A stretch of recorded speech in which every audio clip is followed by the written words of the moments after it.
Welcome to the Real Board Loft. I'm Trip Foreman, and this is the Vernor double barrel shotgun.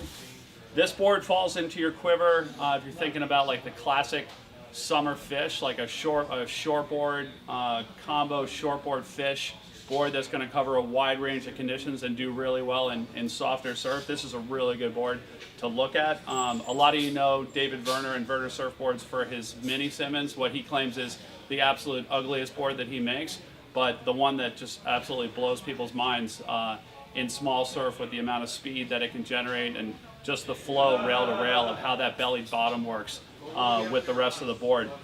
The double barrel shotgun is a little bit different in that when you want to have a board that's going to cover a wide range of conditions, we're going to take a little bit of the horsepower out of the board that you had with the mini Simmons from the tail, and then we're also going to foil the board out a little bit more in the rail volume.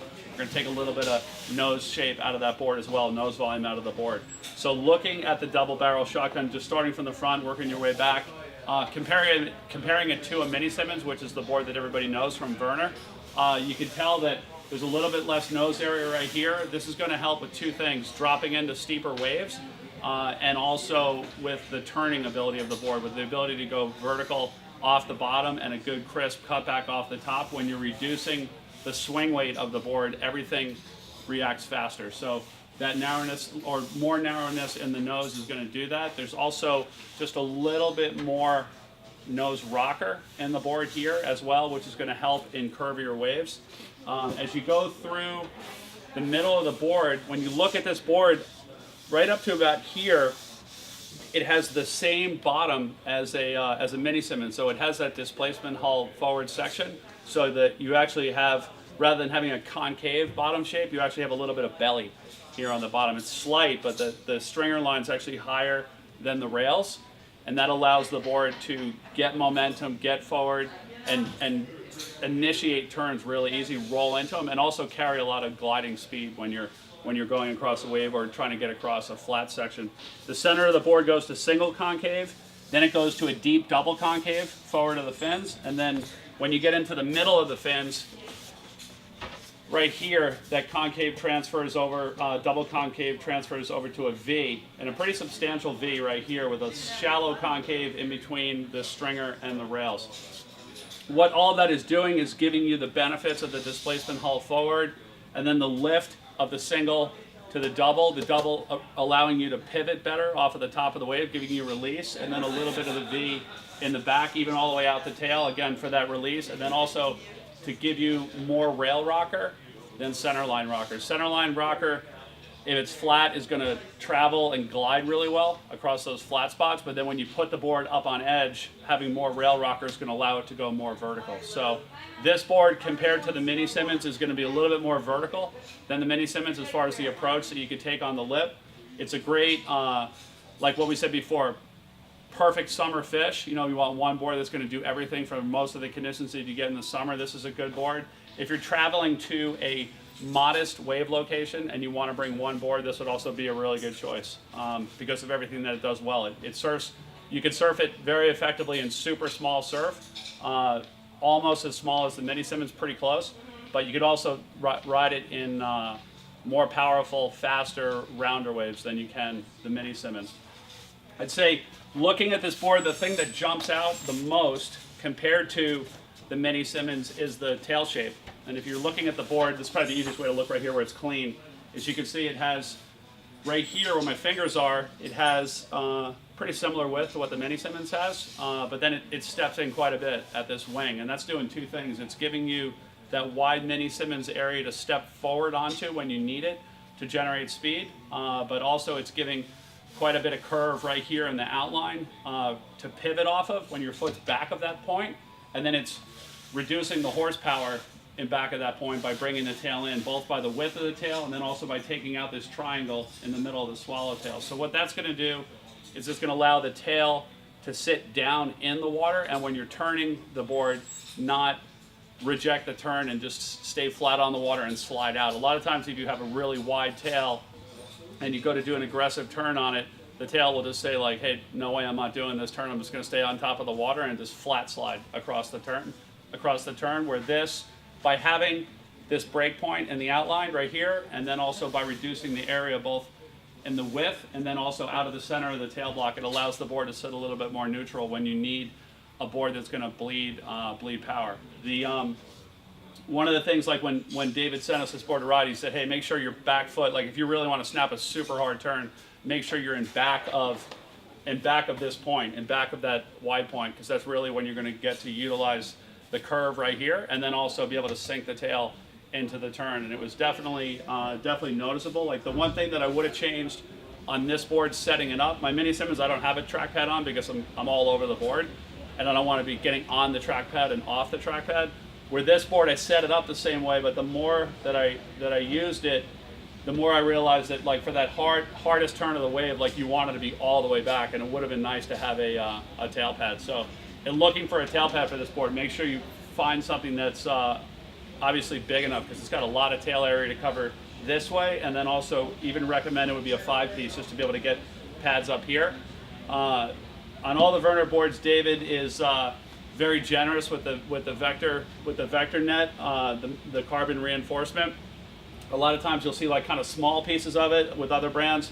He runs it forward so that even in the forward position, you've got the reinforcement where you would have had the board fall apart, like under a lot of the pressure from your heels. With the fins on this board, generally comes 5-fin standard. And in the time that I rode this board, I got to ride this board quite a bit in the early winter home, like in the full suit, gloves, boots, and hood, and then took it to Puerto Rico for 7 days, where I rode it exclusively at the right-hander that's right at our house down there. And what that allowed me to do was to surf the board through the full range, like anywhere from like shin to thigh high, barely braking, all the way to a couple of feet overhead and going as hard as that brake goes. And it allowed me to try different fin configurations and just get the feel of the board, like kind of where its limits were. With regards to the fins, this is the fin setup that comes standard on this board. It's called a twin plus trailer. Futures, which is what these are, they call the model that theirs is called the T1. And the board comes with the standard plastic Future T1s, the twin plus a trailer. And some people look at this fin setup and they get a little bit freaked out by it. They're like, oh, well, that's not like what my friend rides. I can't ride that. I have to ride a thruster or a quad. What I found this fin setup to do was it combined the best feelings of the quad with the thruster into one fin setup that you don't have to go back and forth between. So regardless of the looks, like on this board, it works really well. I started out with an AM2 quad set, and that was super skatey, really, really fast. Actually, probably the highest speed that I ever got going on this board was with a quad, and I'd actually say it was the highest speed I've ever gotten on that wave ever in the entire time I've been surfing it. But it didn't have that pivotal feel that you get off of that back center fin, like in certain turns, especially like roundhouses, like when you want to come back up onto the whitewash backside. And so I went to the AM2 thruster set and had that pivotal back fin to push off of in the turns, but all of a sudden the speed was like noticeably dropped off. It still felt smooth, it still felt faster than average, but the excitement of that super high-end quad speed was gone. When I went to this setup, that's where I was able to bring back a lot of that quad speed, but then still have something to pivot off of in the back fin. So I would assume that's how David got to using this fin as his recommended fin set, but it was actually, I thought it was helpful to go through the whole process myself, in a bunch of different conditions. We had three different swells in 7 days, and we got to, ride pretty much everything on that one break. So it's a double barrel shotgun from Vernor. It's available in 2 constructions, PU Poly, which is the standard construction. All of Vernor's boards here at Reel, we do them with this high-end construction, which is, we think, worth the extra money. You're going to get a lot longer life out of the board. The construction on this board is the high-end construction. It's a Marco foam, 2-pound EPS blank with resin research, epoxy resin.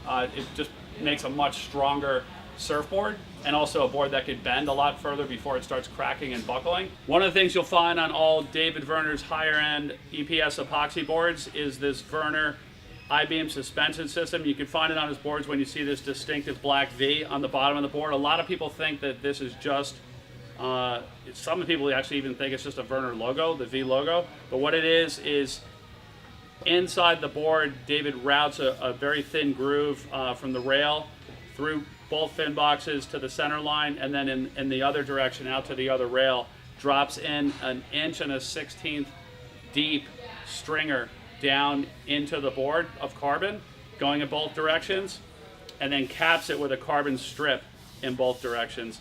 Also on these rail boxes, on the forward rail boxes, he's using the Futures jig and router bit to cut away a little bit of the stringer and actually tie those boxes, both the rail boxes and then also the trailer box, into those carbon stringers, so that it ties it all in as one and then caps it with that carbon strip. What this is doing is it's reducing or eliminating the torsional flex of the board. So that torsional flex is where you're bleeding your speed and losing a lot of forward drive and forward speed from your surfboard. This I-beam system reduces or eliminates all of that flex and transfers it all into down the line speed. So check it out, that's what this V is, and that's what's actually happening underneath that carbon strip that you can't see. David also recommends, if you want to get even more speed from your board, to use the Futures Vector foiled fins, which has a positive foil on the outside and a negative foil on the inside, on the side fins, and that's going to tie in with this system really well and give you even more speed out of this I-beam suspension system. And then it's something that when you go on to one of his boards that doesn't have it, it's noticeable. So those are the reasons that with his boards, having tried this construction and seeing how much longer it lasts underneath your feet, and then also how much more performance there is, it's definitely worth investing the extra amount into. So it's the Vernor double barrel shotgun. Again, a great single board in your quiver, or it could be your groveler if you live in a place with decent waves. Good travel board to a place with modest waves, and just all around fun board. So check it out. He does a full size run of them, and like everything else that David makes, it's a good board. You can feel he puts his heart and soul into it. So check it out, the Vernor double barrel shotgun. If you have any more questions, you can give us a call at the shop, 252-987-6000, or you can check it out online on our website, realwatersports.com/surfing. Thanks for tuning in.